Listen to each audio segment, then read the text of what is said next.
Knowledge corner YouTube চ্যানেলে সবাইকে স্বাগত জানাই। আমি আলোচনা করছিলাম একাদশ শ্রেণীর ফার্স্ট সেমিস্টারের নমুনা প্রশ্নপত্র নিয়ে। নমুনা প্রশ্নপত্র আলোচনার আজ আমি আলোচনা করব মডেল কোশ্চেন পেপার 11 অর্থাৎ 11 নম্বর নমুনা প্রশ্নপত্র নিয়ে। এর আগে আমি কয়েকটা নমুনা প্রশ্ন আলোচনা করেছি। আমি সিরিয়ালি আলোচনা করিনি, এলোমেলো করে আলোচনা করছি, কিন্তু আমি সবগুলো নমুনা প্রশ্ন তোমাদের আলোচনা করে দেবো। প্রায় আমি তোমাদের 20টা নমুনা প্রশ্নপত্র আলোচনা করে দেবো। এই নমুনা প্রশ্নপত্রের আলোচনাগুলো দেখলে তোমরা এখান থেকেই পরীক্ষায় অবশ্যই কমন পেয়ে যাবে। আমি উত্তর সহ আলোচনা করে দিচ্ছি নমুনা প্রশ্নপত্রগুলো। আলোচনা করছি নমুনা প্রশ্নপত্র 11। কি বলছে? উপমন্যু কথা মহাভারতের ড্যাশ পর্বের অন্তর্গত, আদি পর্বের অন্তর্গত। ঋষি আয়ুর্ধৌমের কতজন শিষ্য ছিল? 3 জন। উপমন্যু কথা আখ্যান ভাগের রচয়িতা কে? বেদব্যাস। উপমন্যুর গুরু কে ছিলেন? না আয়ুর্ধৌম। স্তম্ভ মেলাতে দিয়েছে কি না পয়সা, পয়সা শব্দের দ্বারা বোঝানো হয়েছে কি? দুগ্ধ। অপুপ মানে পিঠা, অনৃতম মানে মিথ্যা, আর পিবানো মানে হৃষ্টপুষ্ট। অর্থাৎ এখানে অপশন হবে বি। তা বলছে আবার একটা স্তম্ভ মেলানো। ময়ূরের ডাককে বলা হয় কেকা। রামায়ণের কাণ্ড রয়েছে 7টা কাণ্ড। আদি কবি বাল্মীকি। ঋতু হচ্ছে কি? বর্ষা। অর্থাৎ এখানে অপশন হবে কি না বি। কে বর্ষার বর্ণনা করেছেন? রামচন্দ্র তার ভ্রাতা লক্ষণের উদ্দেশ্যে বর্ষার বর্ণনা করেছেন। রামায়ণের কোন কাণ্ড থেকে বর্ষা বর্ণনাম পদ্মাংশটি গৃহীত হয়েছে? না কিষ্কিন্ধা কাণ্ড থেকে। কিষ্কিন্ধা কাণ্ডের 28তম সর্গ থেকে। বর্ষাকালে রামচন্দ্র কোন পর্বতে অবস্থান করেছিল? মাল্যবান পর্বতে অবস্থান করেছিল। শান্ত মহাসাগরের রূপ কিসের দ্বারা বাধাপ্রাপ্ত হয়? না পর্বতের দ্বারা। চিপিটক চর্বণম কোন শ্রেণীর দৃশ্যকাব্য? প্রহসন। চিপিটক চর্বণম কথাটির অর্থ কি? চিড়ে চেবানো। কৃপণ কপালী পাঠ্যাংশের রচয়িতা কে? শ্রীজীব ন্যায়তীর্থ। কৃপণ কপালী পাঠ্যাংশে ভৃত্যের নাম কি? পঙ্গুরাম। বলছে কি সত্য মিথ্যা নির্বাচন করো। বর্ধয়িতা কথাটির অর্থ কি? বর্ধন করো।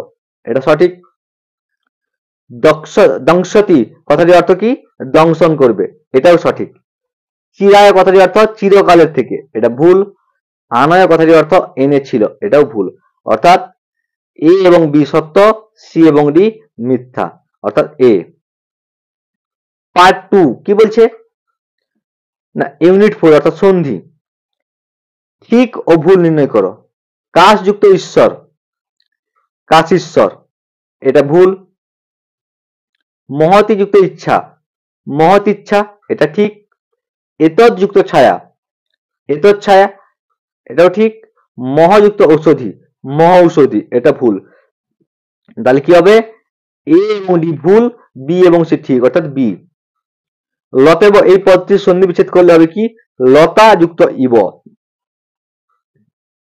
লক্ষীস পদটিতে কোন দুটি স্বরবর্ণের পারস্পরিক মিলনে দীর্ঘই হয়েছে? অর্থাৎ লক্ষ্মী দীর্ঘই যুক্ত ঈশ দীর্ঘই। এই দীর্ঘই এবং দীর্ঘই মিলনে হয়েছে কি? দীর্ঘই। তৎযুক্ত ছবি তৎযুক্ত ছবি কি হবে? তৎছবি। বিদ্যজ্জন বিদ্যৎ যুক্ত জন বিদ্যজ্জন। যজ্ঞপত্রীর সন্ধিস্থলে কোন দুটি বর্ণের মিলন ঘটেছে বা সংযোগ ঘটেছে?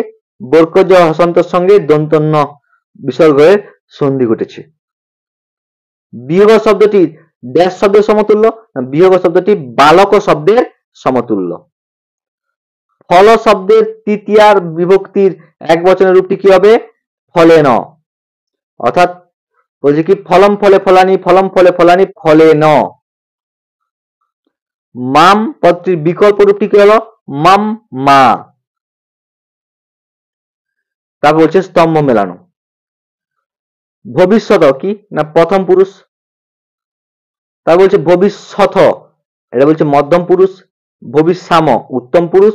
ভবিষ্যতি এক বচন। Option B. গমিষ্যতি পদটি গম ধাতুর কোন লকার রূপ? গমিষ্যতি পদটি গম ধাতুর লিট লকার রূপ।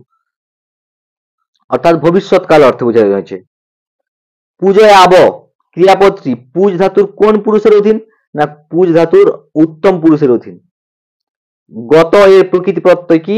না গম যুক্ত সমান গত। খাদ যুক্ত তা খাদিত্যা। খড় যুক্ত তবতু খরিতবৎ। তা বলছে কি বেদের অপর নাম কি? না শ্রুতি। কারণ বেদ শুনে শুনে মনে রাখা হতো। ঋগ্বেদে কয়টি মন্ডল রয়েছে? 10টি। তাই ঋগ্বেদের অপর নাম দশতই। সাম শব্দের অর্থ কি? গান। সামবেদে ব্রাহ্মণ কয়টি? 8টি। মতান্তরে 9টি। অনেকে মনে করে আবার 9টি। সেই 9 নম্বর ব্রাহ্মণটা হলো তলবকার বা জৈমিনীয় ব্রাহ্মণ, কিন্তু এখানে হবে 8টি। রামায়ণের কাণ্ড, অধ্যায় সংখ্যা, সর্গ সংখ্যা, শ্লোক সংখ্যা যথাক্রমে কি?